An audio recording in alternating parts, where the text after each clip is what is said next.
Hey everyone, I am Samantha Tiara and welcome to another episode of Chats. Now my guest today is the definition of a self-made man. We're talking music empire, acting, TV, whatever it is, you name it, he's done it. It's a pleasure to present my special guest today, Mr. Eric Washington. How are you, sir? What's going on? How y'all doing? I'm doing good. How are you? Good, good. It is a pleasure to be back with you. So let's just go back from the very beginning. So Maggie, that is, I feel like where this all started, where I feel like I got to know you, your fans got to know you, our viewers got to know you. Here we are, fast forward 7 years later, and this is where we are. Let's talk a little bit about, the blessings behind it. Do you just sit back and think like, man, 7 years ago, I made this song, this video, and here I am now? Never. I never take time to actually stop and think because I'm always thinking what's next. Like you just said 7, that had me like, dang, it's been 7 years? Yeah. I literally didn't even think about how much time has passed because I'm normally so more focused on like what's next for me, what's next for me, what's next for me. So man, like just hearing you say it is like, dang, I've been doing this 7 years. That's crazy. Yeah, yeah. You've been in the game for a minute, yeah. So you got some experience on you, like coming up. You're a legend in the making. Let me just say that. Okay, I'll take that. I want your autograph afterwards. Okay, too, so. I'll take that too. I'll take that too. So again, I mean, you've gone viral from music videos to your stage plays, and then an eventual TV series. And you talk about your love for Howardville. So let's talk a little bit about your stage plays. What were some of the stories behind it that really drew up that inspiration? And then let's talk a little bit about the TV series. And then I'm going to add another little question to that. Howardville, what is your love for Howardville? I know it's your neighborhood, but, talk also a little bit about the love for Howardville. Okay. So I would say as far as my stage plays, each story has been different. Each story has been something different, and it's more so for my stage plays. I just draw inspiration from anything. I could be walking around and hear a conversation, and I'm like, "Oh, that'd be a good stage play," and I build off of that. I'm very detail oriented when it comes to my writing, so my writing is more so just me sitting on a laptop creating conversations, and the conversations turn into stories, and the stories turn into stage plays, which is something that I feel like I've been blessed to have, is that type of will and that type of talent to do so. Because I was talking to some friends of mine and they like, man, that's not normal. That is not normal that you can do that. And I'm like, wow, I never thought about it. I just thought everybody could do this. They just didn't do it. So it's been dope. So my stage plays are all different stories. The one that I have coming up now is called Turkey Day. The two I have coming up now, one is Turkey Day. That one is August 28th, of course, 2022. Just a postmark. And then the other one is called Christmas Carol in the Hood. Okay. Now, Christmas Carol in the Hood, you pretty much can get the gist of that because you've seen the Christmas Carol, right? Yes, yep. What's so crazy is, I have cast members who I've casted for a Christmas Carol in the Hood, and they tell me they do not know what a Christmas Carol is. Wow. They ask me like, so what is this about? I'm like, you haven't seen the Christmas Carol? They like, never. I'm like, what? How? But so this Turkey Day, which is the one that's coming up new, that one is basically about two families. It's a upper echelon family who's come from the suburbs, and then it's a family from the hood. And they both get trapped in the cabin together for the holidays. They both have two skewed views, their own perception of life and things like that. So you see that come out within the story itself. It's basically just putting two different people who are completely different as families and forcing them to spend holidays together. So that's dope. And then A Christmas Carol in the Hood is a Christmas Carol. We just put a spin on it to make it more relatable to my demographic, basically. Nice. So that's that. My TV series, Welcome to Howardville, that is self-explanatory. Howardville to me is my birthplace, it's my heart, it's my passion, it's my drive. It's what put me in this position that I'm in now because the environment there created who I am. Like they say, pressure makes diamonds. Yes. So that's what I feel like Howardville was to me. Like it was the pressure I needed to create a diamond. Not saying I'm a diamond or anything, but I mean, pressure created me. Yes. So it was time that I went back to doing something for them, which I actually had this set up since 2017. Like I've had Welcome to Howardville ready since 2017. It's been in my mind since 2017. I started writing in 2018. I wrote the first 2 episodes, and I was ready to release it. I just didn't do it as of yet. But it's been on my heart for the longest, and it's just basically it's a fabricated story about things happening inside my neighborhood. But I outline certain places in my neighborhood so that people know this is where it's from. It's kind of like me saying to myself and to my followers, hey, this is the neighborhood I come from. This is where my heart and soul is. This is where I would always be. So don't forget this portion of my life. So that's where Welcome to Howardville, the TV series, came from. I love it. You know what? You said that something that you said I want to make mention of is you in the show you will highlight different areas of Howardville. I just have to give a really quick shout out to Howardville. I actually did not grow up in Howardville, but I grew up going to Howardville once a week on Sundays. And to this very day, my church is in Howardville, right on Bellevue Place. That's Shout dope. out to First Samuel. Shout out to First Samuel. I just had to put that little caveat out there. And yeah. I grew up in the neighborhood, always heard things about it. So to know that you're doing something where I can even learn as an adult even more about it, and to hopefully, you know, we may see a shot or two of my church up there. I'm just going to put that plug out there. Yeah, for sure. Now, real quick, so kind of moving on, you know, you've taken on some roles as an actor. Now, do you prefer acting, or do you prefer the more creative side of like writing and directing? So me myself, I'm more so, I just love the passion of molding people and helping people and pushing people. So I prefer to direct, but my actors tell me at the time, like, man, you're such a great actor, you should act too. And I'm like, bro, no. And they like, bro, no, you'll kill it for real, you should do it. So I just started stepping into it. Really started doing it because I was short on cast members. Like, I was short, so I was like, I'll just fill in and play this role. And it turned into like a passion of mine. Now, acting is a passion of mine, so I do love to act. But when it's my production, I would rather be more hands-on versus trying to act and direct at the same time, because it's too time-consuming, it's too stressful trying to stand next to a cast member and talk to the crowd, but then look at them and like, okay, you doing this wrong. Right. I can't look at their body language and body movements to tell them they're doing anything wrong. So I like to direct when it comes to my stuff, but I will be jumping into a bunch of acting here soon. I'm just trying to find the time to do it because I haven't had time to really get out there and start searching for casting calls and things like that. So. See, this is what I'm saying. I gotta hurry up and get this autograph in. Definitely. So one thing I want to mention, Eric, you know, you've experienced a lot of loss, unfortunately, and so I want to talk a little bit about that. You know, with that, I know it's a lot of pain associated with it. How do you find the courage to, you know, just kind of move past that? And is your work, the work that you do, is that part of like your healing process, even so? I never moved past it. I always feel like pain is a part of you. You know what I'm saying? Like, a lot of people will say, and I don't want to give anybody, you know what I'm saying, the wrong information, so don't listen to me. Don't take this to heart. This is just how I deal with life. But I just feel like, for me, people always tell you to get over it, get through it. You'll be okay. It'll be okay. Get over it. Get through it. It'll be okay. Just get over it. Once you get over it, you'll be fine. But for me, I don't think it's about getting over it. I feel like it's about owning it. It's about knowing this pain is a part of me now. Because for me, like, the most hurtful thing for me was losing my nephew at 7 years old. You know what I'm saying? And it's like, with that, it's hard. It's hard because I can't, in that moment, he's my nephew, but he's my sister's son. So this is a woman that I love more than any woman I've ever loved outside of my mother. And at this time, I have to put that pain to the side and be there as a crutch for her. So with losing him, that pain made me start reevaluating how I handled things and how I stepped into things. And it was a bunch of people that was like, hey, listen, it'll get easier, get over it. What I found is pain never really gets easier. You just either overwork yourself to forget about it, you stay busy, or you fill that void with someone or something. But that's a toxic cycle.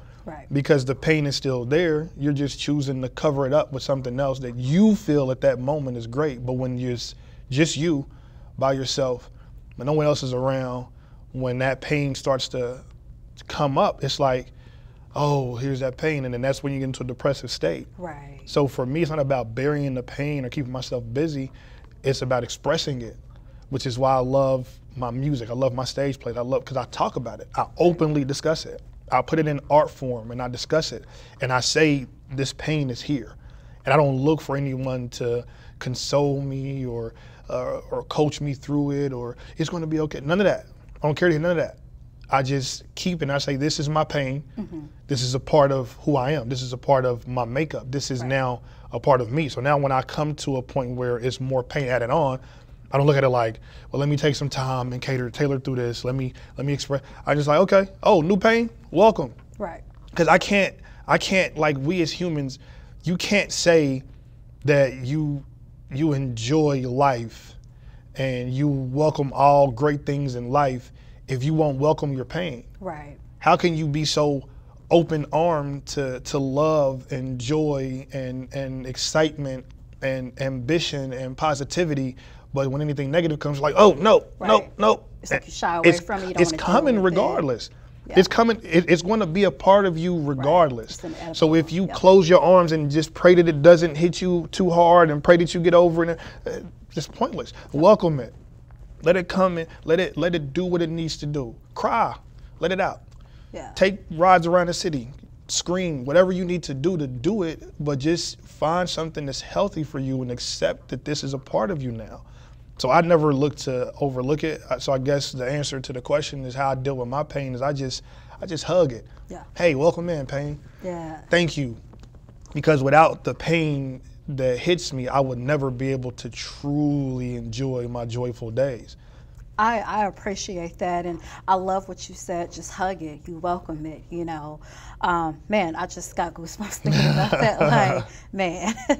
So I want to ask a part 2 of the question we just finished with, you know, talking about pain and loss, obstacles. So what are some obstacles you feel like you've had to overcome or go through to get to where you're at now with reaching your dreams and your goals? The biggest obstacle for me, like my biggest obstacle is me. Like, I'm my biggest obstacle, because at the end of the day, like, nobody can stop me. Like, nobody can stop you from doing what you want to do but you. Like, even if you hear 1,000 no's, you're going to hear a yes somewhere. Right, you know what I'm saying? some point, yep. So if you decide to stop at the 500th no, you never get to the 1,000th no. And then the 1,001, that's the yes. So that's literally on you. So for me, my biggest obstacle is when I get in my head. Like, I grind with a purpose, and my purpose is to continuously walk in my purpose. Right. But when I feel like I'm not making enough traction, or I'm not getting far enough, I'm not as successful as I want to be, or people aren't noticing me, nobody's seeing what I'm doing. They not understand I'm doing 8 stage plays. I've done 4 stage plays originally written in 1 year. Nobody sees that. Nobody sees what I'm doing. Like, when I feel like everything that I'm doing is in vain, it causes me to get into a mode where I'm like, well, forget it. I'll just stop doing it. Like, nobody's watching what I'm doing anyway, so I'll stop doing it. But then I'll get like people like you and people like Tanya and my supporters and the ticket sales hit me, and I'll be like, bro, what are you talking about? You sold 600 tickets to every single stage play.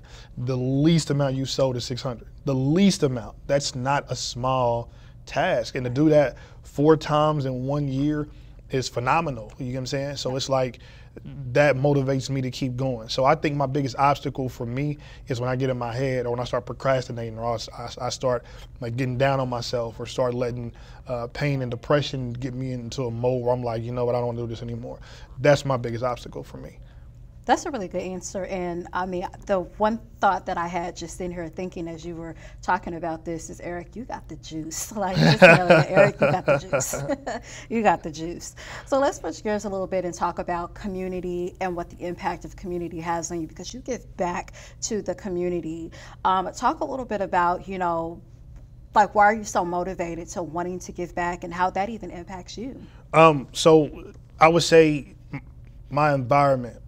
And by my environment, I mean my counterparts. Tedrick Hardy, shout out to my brother Tedrick Hardy. Not in tune with him, get in tune with him immediately. So I started doing events in my neighborhood for a cousin of mine, which was a really close friend of mine as well, because we grew up together, named Dexter Massey. I started having an event for him to celebrate his life. Each year I did it for like 2 years straight, and then I stopped doing it for a brief moment because I had some things going on. But I would get bounce houses and popcorn machines and slushy machines, and we just invited the kids out. We had a ball. Where I stopped, Tedrick Hardy actually picked up and got back into doing what's called Sunday Fun Day. And it was like what I was doing, but on a much larger scale. Because I was doing this once a year. He did this every Sunday. Wow. And he would bring the same thing out, bounce houses and people that taught the kids how to play basketball. And naturally, Tedrick Hardy is my brother. Like, we grew up like blood, you get what I'm saying? So like we hung together, we did everything together. So I'm big on support when it comes to him because we've always supported each other. So like when he told me what he was doing, I'm like, I'm behind you 100%. So being behind him keeps me in tune and in touch with my neighborhood all the way together, because where I'm not motivated to move around, that's what he does. Like, he literally has a Belmont Beach program where they just literally cleaned up and replenished, and actually like they're rebuilding and reinventing Belmont Beach. Yeah. I didn't know it was a beach in Belmont. Yeah. I had no idea. So it looks beautiful now the way he's doing it, but he's like the president of this program. So naturally he calls me like, bro, I'm doing this, I want you a part. I'm like, say no more. So when you see me doing community work, or you see me out in the community, or you see me doing something, it's normally because I'm attached to him, and he keeps me in the loop of everything in the neighborhood. That way it makes it less effort on my end, because we work together on my music as well. So he lets me focus on being the artist that I am, and the playwright, and the father, and the son, and all of those things, while he focuses on the community. And then I keep him in the loop on this side, keeps me in the loop on that side, so we just intertwine everything, and it just all comes full circle. So it helps me stay in tune with my neighborhood and keep my image to where it needs to be at, as far as me keeping my hands in the place that I love. That's what's up, and I love it. Teamwork. It's all about teamwork. For sure. Now, speaking of music, you know, your rap name is It's Weez. Hey, it's Weez. So how is Weez different than Eric? He's a Negro, for lack of better words. He is the side of me that I wouldn't show my grandma. Like your alter ego. Yeah. So me being an artist and me being a playwright and entrepreneur, I had to draw a line of separation in between the two, because I lost a major deal with the state, and that hurt me completely. Like when I first started doing Maggie, the Board of Health, the state, they were actually had me at tables talking to me about buying Maggie as like HIV awareness type of campaign, because it showed HIV in a different light versus it always being something about gay men. It showed how it's more common between heterosexual relationships. I said that right. I hope I said that right. So with that being the case, they were sitting me down in these rooms, and mind you, this is, like you said, 7 years ago. So my mindset wasn't as advanced as it is now. I was still older, but I was like, this is big for me. My music video, which is what it came from anyway, it was my music. I wanted to be known as A.S. Weez. Like, A.S. Weez was who I wanted to be. I didn't want to be Eric Washington. Like, it happened to be great that Eric Washington came out, but I didn't want to be Eric Washington. Like, I didn't want to be this positive, uplifting person. I wanted to talk about what I wanted to talk about. So they were sitting me down, they were talking to me, they were getting everything together. They had people that they paid hourly to watch my social media. So on my social media, I'm on there being goofy, talking about everything under the sun, doing all kind of, and they like, we can't promote you like this. I'm like, so what, it's me, take it or leave it. And they're like, yeah, just clean it up a little bit. I'm like, all right. And then the very next week I made a post that was just completely belligerent. And they're like, listen, we want to make you a millionaire. Do you not get that? We want to put you on tour with this, and we want to have you speak in front of crowds. We want to help you become a millionaire. At the time, I got other people trying to sign me for music. Offer me $150,000 here, $200,000 here, sign with us, come do this with us, come do this, come do that. And I'm not knowing any of it. Because I'm not focused on it. I'm like, yeah, this person is talking about something. So I'm focused on the music side, and I end up losing that because they said we just can't promote it. So they end up paying me to take Maggie as a video, a clean version, and just use it without me being attached to it, which was perfectly fine for me because it was still a cool payday. But then I start reflecting on, wow, I left a bunch of money on the table because I wasn't willing to separate from what I felt like was me. So I learned that I can be both. I don't have to give them one version. I can give them two versions. So I gave them A.S. Weeds, which is the artist, which people who support the artistry and support my art as far as my music is concerned, they know what they come signed up for. Like, you know what you're going to get when you hear A.S. Weeds coming on the song. You don't expect to hear melodies from heaven. Right. You know what I'm saying? And then when you hear Eric Washington, you know that you're going to get a different piece of art. Right. So I like the fact that I have two. So A.S. Weeds is just like, he's somebody my grandma and them wouldn't approve of. Like, nah. Yeah. You save him for like maybe like Monday, Friday. Yeah. And then, the hood barbecues. Yeah. Yeah. I'm at the hood barbecues with A.S. Weeds. Yeah. Now, speaking of music, I want to ask you a question. You know, from the rap side. So do you think that when it comes to rap music, at some point, our generation, we will ever kind of get away from gun violence, the bodies, when it comes to lyrics, and more so into empowerment and unity? What is your thoughts on that? I really think it's based on what you yourself listen to and what the media puts out there. Like, of course, the media is going to project and promote what they feel is popular and what makes record sales. It's all a form of making money. And so I get it 100%. But I think as far as like, it's positive rappers out there. And the fact that you asked the question, not to speak to you, but the fact that you asked that question, other people ask us the same question, and it's a debate around the world, is literally like, is what you look for. You know what I'm saying? Like, if we promote more positive rap, that's what we'll get. There'll be more positive rap, because there's a slew of positive who don't like. There's a whole Christian rap category that continuously pushes positive music out there, but they don't chart. They don't make as much money. They don't get the awards. They don't get, because the world, not just us, this is white, Asian, Hispanic, like everybody that listens to rap music, the world wants to hear this, but it's because they live vicariously through everybody else.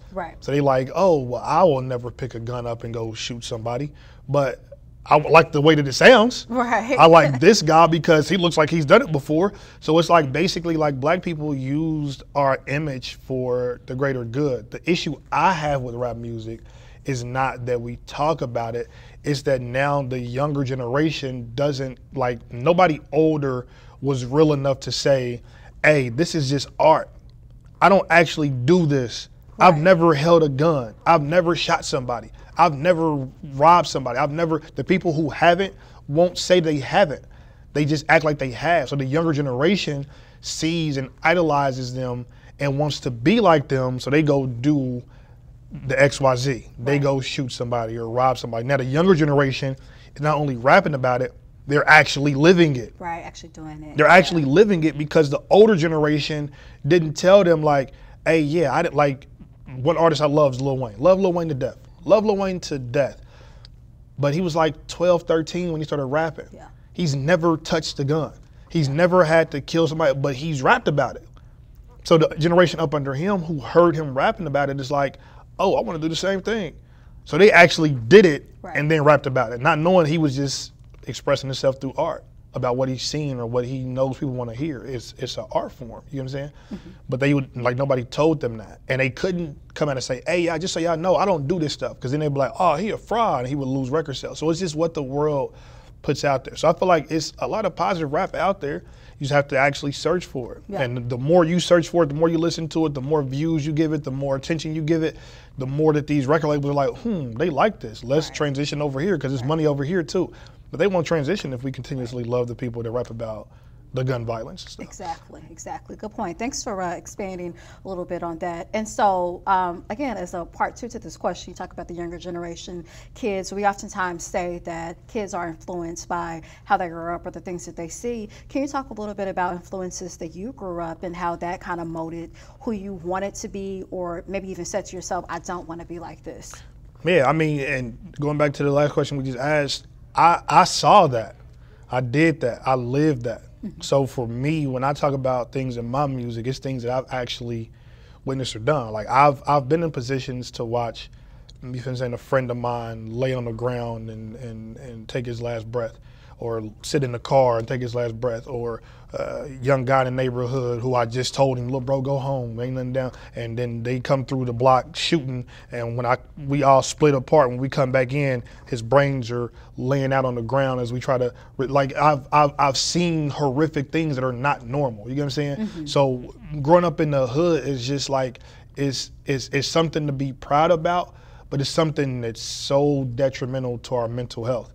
And we don't talk about that side, you know what I'm saying? Right. So for me, a lot of the things that I talk about, I don't glorify them. I talk about them in the light of, I've seen this, but I want better for mine, you know what I'm saying? Right. So for me, I think seeing the different things in the neighborhood that were harmful to my people, it led me to not want to be like anything like that. Like seeing guys sit on the corner all day and they have no future, and they just literally wake up, go to the block, smoke a blunt, go to the store, get pints of liquor, drink liquor, and smoke all day while they just make money. I never wanted to live that life. Like, I don't want to drink, I don't want to smoke, I don't want to be on the block when I'm 40 years old. Right. Watch it. So that motivated me to find a different way. And then just seeing the guys who did find a way, who motivated me, who made a way out, who bought property, who bought land, who bought storefronts, who had the brick and mortars, who found a different hustle, they motivated me to want more, to know, oh, well, he's from the neighborhood and he did this, so I can do it too. And then, of course, my counterpart, Tedrick Hardy, my brothers, Robert Glenn, Clark Williams, Ramon Holt, like people like that motivated me to step into my talents. Like, bro, you got the gift. Jeremy Pearson, my brother June, you know what I'm saying? Juan G, like Juan G pushed me to no end. Like, bro, you really talented. Like, stop worrying about the hood, bro, and actually make it make sense. I got a song on my album, All Hustle No Advances, and it's called Pray for the Block. And it was basically me describing what happened when I told my friends I'm about to go chase my dreams. And they were all like, yeah, we know, duh, go do it. Like, what are you worried about us for, bro? We are good. Like, you go chase your dreams. Just pray for us. But you go do what you need to do. We know you ain't acting funny. And I'm like, okay, bet. So like that song just walks through, you feel what I'm saying, everything that had to do with chasing my dreams and making it make sense on my end. So I think like my friends pushed me to walk into, you feel what I'm saying, like my light and what I do. I had other people who pushed me to not be like them, and people who pushed me to be like them. So that's what helped me motivate me to be where I am, and gave me the lessons I needed from my neighborhood.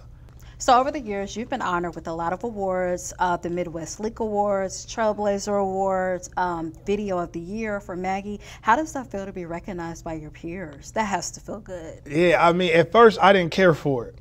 Really? Yeah. So like at first I was just like, I'm like, I don't do stuff for recognition. I don't care about no recognition. Give me the money. I want the money. You feel what I'm saying? Like that's how I was at first. Right. So like it felt great, but I never got the chance to actually focus on what I was getting from my grind. But now that I'm not getting recognition, it's like, where my recognition at? Like, y'all don't see what I'm doing? Like, y'all don't see how ain't nobody doing what I'm doing? What are y'all doing? So it's like, for me, I think it was a love-hate thing, because when you get recognition, when you're not looking for it, it makes you expect it. Right. It makes you start looking around like you get it and you collect it like, okay, cool, I'm gonna keep going. And then when it stops coming in, you like, well, wait, y'all need to keep giving me awards. Like, where my award? Like, where my recognition? Why y'all ain't interviewing me on these shows? Like, why you interviewing somebody to open up an ice cream shop when I got 10 businesses? Like, where my interview at? You know what I'm saying? So it's like, for me, I think it's a thing where people should never expect it, and always hold it as a blessing when somebody recognizes you. Because at first I'm like, I don't need no recognition. I don't care whoever. But then now it's like, that's a blessing for people to see you. It adds an extra level of motivation for you. Right. Because for me, I didn't know it until I lost it. When I stopped getting recognition, it's like, well, why should I keep going? But my mindset is like, you keep going because this is your dream. Right. You wasn't doing it from jump to be recognized. So go back to that mindset of not being recognized and not caring about being recognized. Put it into that perspective. But still, with that mindset, appreciate it when people do take their time to recognize you, to appreciate you, to tell you you got the sauce. When people talk to you in that way, it's just them motivating you and uplifting you to say, I feel like who you are and where you are right now is major. Because there's been times I look around at my life and I'm like, I'm not doing nothing, bro. I'm about to just buy some more property and move to Florida and be an old man. You get what I'm saying? Yeah. Like, but people like you and Tanya that take the time out of your day to come up here and interview me and talk to me and ask me questions. That's like, okay, people see me. Juice, like we said earlier. They see me. So I feel like that. Like with that, I'm much more appreciative now when I get recognition than I was when I first started. When I first started, I was just heads down, like I don't care. I don't just cool. Thank you, but it's whatever. I'm trying to get here, and now it's like, thank you, because that's helping me. That's going to add another month or two onto my engine. It's like adding coals to a train. You know what I'm saying? Like to the old school trains, adding coals to it to help it keep running. Right. It's like, okay, I'm running low on coals, right. And then you probably like, hey, I want to interview you. Bet, thank you. They just added an extra bag of coals, and so I can keep going to the next venture, and it just helps now. So I'm much more appreciative now than I was before. That is definitely what's up. And the award's well deserved. Let me just say that. Well deserved. So you've caught the attention of someone from Netflix, and if you can or cannot talk about it, that's fine. I definitely understand. Well, what was that, like for you, kind of getting that attention? I mean, Netflix, that's a big deal. Man, I still haven't. So for me personally, I still haven't got to celebrate it like I want to, because for me, where I am now, like you said, it's been 7 years. So I've heard so many people talk and talk and talk and talk. We're gonna do this for you. I wanna do this for you. I wanna get you here. You should be doing this. I wanna do this. So it was kind of great, but it was a dagger at the same time, because when he first came after the show, he's talking to me, and I'm excited because the show just got done. It was a phenomenal show. We got standing ovation. So he talks to me, and I'm like, oh, sweet. So I tell my cast what's going on, and they break down. Some of them cry, some of them excited, like, oh, yeah, I'm like, yeah. And then I forgot about him. I'm like, I'm not saying anything else. I'm not going to contact him because people have been talking to me my whole life. Right. Show me. Quit telling me what you're going to do for me. Show me. And he actually called me, reached out to me, told me they want to fly me out to California. They want me to do a writer seminar. They want me to do this and XYZ, help him with his new project. And I'm like, oh, this is getting real. So I still didn't say nothing. I'm just like, whatever. But then when they sent the itinerary, it became real. And booked the flight, I'm like, this is real. Okay. All right. So this is legit.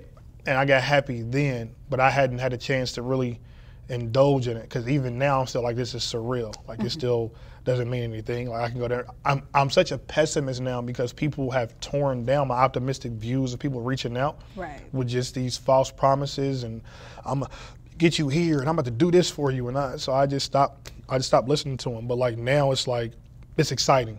It's exciting because even if it doesn't turn out to be anything more than them just believing me, it's like somebody believes in me enough to say the world should know your name by now. Absolutely. And the fact that they don't is ridiculous. Let me help you. And just hearing that is like, all right, bet.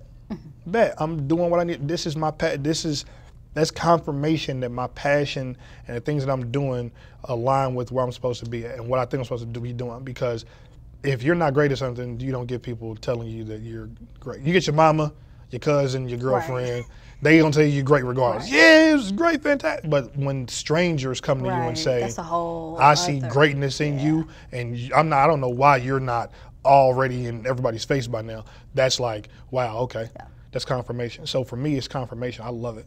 I'm excited about it. That's what's up, and I can't wait to hear more about it. So we'll have to maybe have a follow-up to definitely follow up. Yeah. So I might get Tanya to go in there with me. You know, Tanya code with the camera, just have her go in there with me. You guys heard this on camera. Tell them to give me a stipend. You know what I'm saying? Like, give me a stipend for Tanya. You know what I'm saying? And chat times, we go down there and make it make sense. Y'all can go down there, film the behind the scenes, all of that. You know what I'm saying? That'll be dope. Do some interviews on the side. Yeah, that'll be dope. Be behind the scenes, you know. So I want to get personal just really, really quickly. So hopefully you will not get offended by me asking you this question. But they say behind every successful man is a woman, his queen, his bae, his girl, his wifey. You know how it goes. So what kind of woman does it take to catch your attention? So behind me was my mom and my sister. That's who was behind me for the longest. But for a woman to catch my attention, I just like down-to-earth women. You get what I'm saying? I don't have a type. I don't have look, size, shape, a color, none of that. You know what I'm saying? Like, for me, it's just more so about can I see myself building a life with you? So often I get women who like, oh, I can't approach you. I don't have my life together. So nobody does. Right. Like, who does? We're all a work in Yeah, progress. stars commit suicide on a regular basis because they don't have their lives together. You get what I'm saying? Like, nobody has their life together. Like, having money and having everything that you've ever wanted doesn't mean your life is together. Right. You still be going through something. There's always going to be something that we fight, which is back to the pain. Yep. You're going to always have something, and you can either fight it, or you can welcome it and learn to embrace it. So for me, I just look for a woman who, you know what I'm saying, compliments me, and the biggest thing for me now, like every year it changes for me. Because some years I just want a woman that's just going to, you know what I'm saying, like love on me, give me affection. And then some years I need a woman who's more understanding that, hey, I'm going to be busy. Right. And that's what I look for now. Like that's what I'm more so in love with now, is a woman who literally understands that, hey, you're busy. I get it. You just give me time when you have time, and we'll make best of our time together. Because when you get that, it's like you feel so empowered to go forward. Like you don't think when you're working late or writing or moving around or selling tickets or whatever else that I'm doing, you don't have to stop and think like, let me hurry up and get home because I know if I don't get home, she's gonna be tripping, or let me call her and text her, because she's secure in herself. And she's secure in knowing that she has my undivided attention, which makes it easier on me. So that's what I look for now. Like that's what I have now. You know what I'm saying? Like just having the understanding of, you have to understand that I'm not going to be sitting still anytime soon. This may take me 10 more years to blow. This could be, we could have 6 more interviews over the next 10 years, and I could still be in the same building with the same cast, working on my 30th stage play that's still local and haven't gone anywhere outside of the state yet. And I could just be like this close to blowing, but it's just not there yet. So it could take me 10 more years, take me 5, it could take me 4. I'll learn not to rush the process and not to put myself in a position where I'm like, I gotta be here by this time. Right. I'm not rushing anything no more. Now I need somebody who understands that. Like, I can't tell you when I'll stop being busy. Right. Don't ask me, when you gonna have some time for me? That's not a good question for me. I don't know. I don't have time for myself. I don't have time for my kids. And my kids are one of the most important things to me. And I cry on Sundays when I'm here instead of with my family or with my kids. I cry when I don't get to go, you know what I'm saying, with my family when they have barbecues and because I'm rehearsal or I got a show, or like I cry those days. But it's a sacrifice that I'm willing to make to get me to where I want to be at in life, to find my purpose. So I need a woman that understands that. If you can understand that, then there's no point in us even talking about what else I like in a woman, because that's first, foremost, and the biggest thing I need. All right, ladies. So I think he's given permission for you to potentially shoot your shot. So, no, I'm just kidding. All jokes aside, Eric, this has been amazing catching up with you. I think, like I said, 7 years ago was when we first met. Yeah, our first time. I remember it. Actually, yeah. And so I know I was just joking to say, ladies, shoot your shot. But seriously, where can the ladies hit you up? No, I'm just kidding. So how can people follow you, stay up to date with you, and know what's the latest happenings with Eric? So it depends on who you want to talk to. Okay. If you want to get in touch with A.S. Weeds, you want to go to my Instagram page. That's where you'll see just me being me, living no filter. And that's Mr. 401k09. That's where you'll see more of the music side, music videos, things like that come out. If you want to get the motivational Eric Washington, the person who cares what he says, who still doesn't have as much of a filter, but I kind of filtered in a little bit, you want to follow me on Facebook, and that's at Eric Washington. Those are the 2 pages that I'm normally always on a regular basis. So I get my information for my stage plays on both, but I'm more so heavy with the inspirational quotes and talking to my people and being transparent through Facebook, and then Instagram is for the foolery. Awesome. All right. Well, Eric, again, thank you for joining us. It's been a pleasure as always. Again, I'm your host, Samantha Tiara. Make sure I'm talking to the viewers out there, make sure you hit that like and that subscribe button and check us out. Until the next time, peace.